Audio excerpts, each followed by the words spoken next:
Just floated a bond issue through the Capital Markets Authority. If you may just tell us what you intend to achieve with the proceeds that will come from this issue.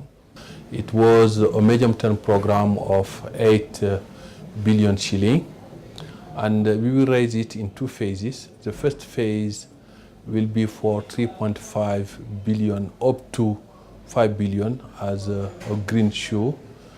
And when we raise this money, what we want to do is to support more developers in Kenya. Our business model is very simple: raise money in the capital market and support local developers.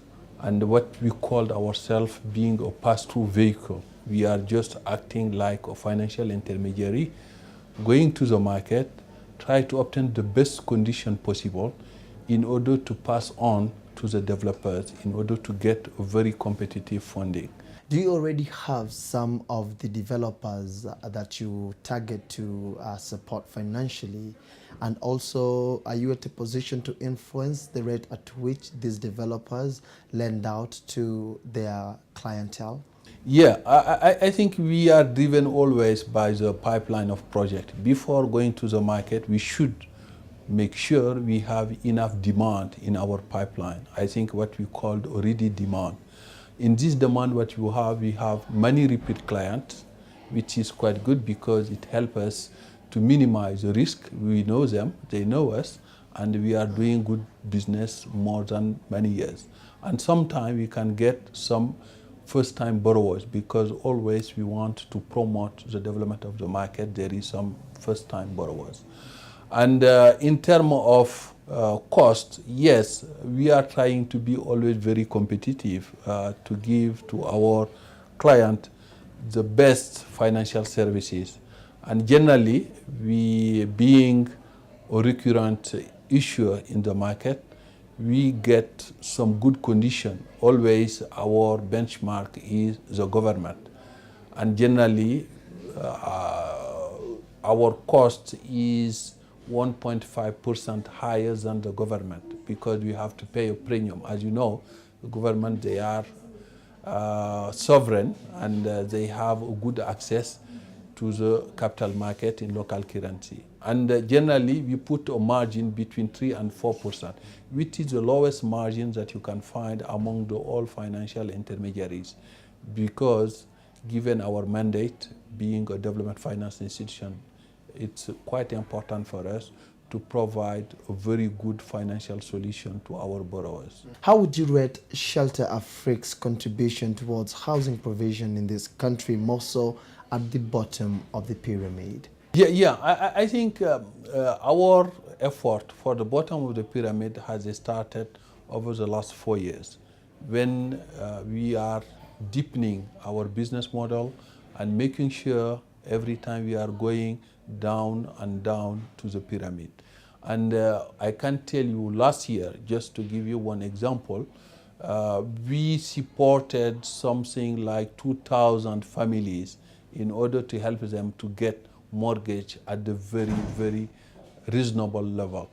And we want to continue in this process. But the big issue that we are facing is getting financial resources that can help to support the bottom of the pyramid.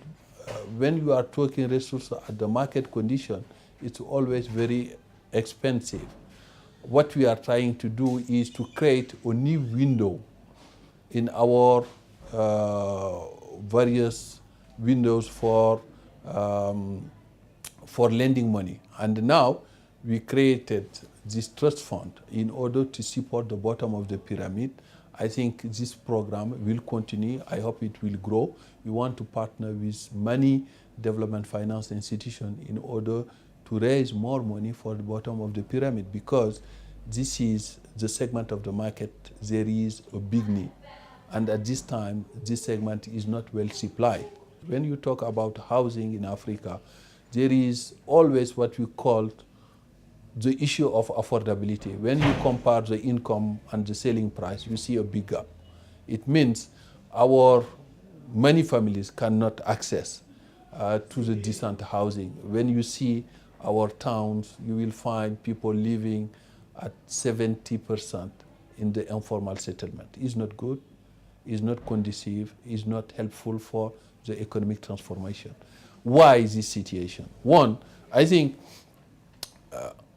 the government has a big role to play. I think this is, when you see this situation, we call it a market failure. But in addition to the market failure, we have the state failure, because the state are not providing what he is supposed to provide. One, good planning, quite important to make sure there is good planning. Secondly, infrastructure, bringing infrastructure. Thirdly, making sure the land can be available at a reasonable price. Fourth, we need in Africa to get more technologies for building, because when we rely every time to the conventional method for building, at the end we experience a high cost. And at the end, the cost of financing. This is one of the issues.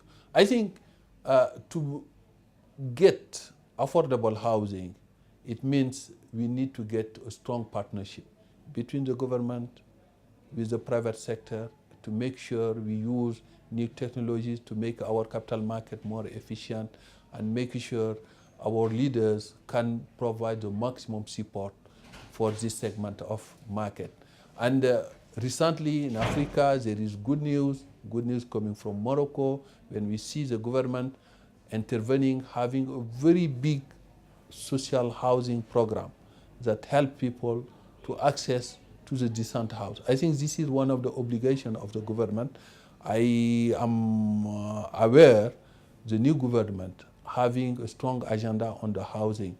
I think they are willing to do more and to change the way the supply will be done in this market. Finally, this is a yes or no question.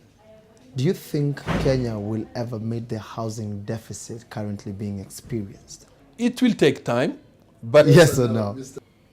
I will say yes and no, both. We need to start. I think the new government will start something very important, because they will try to provide land and they will provide technology. This is the two big commitments that the new government will help to improve the cost of housing.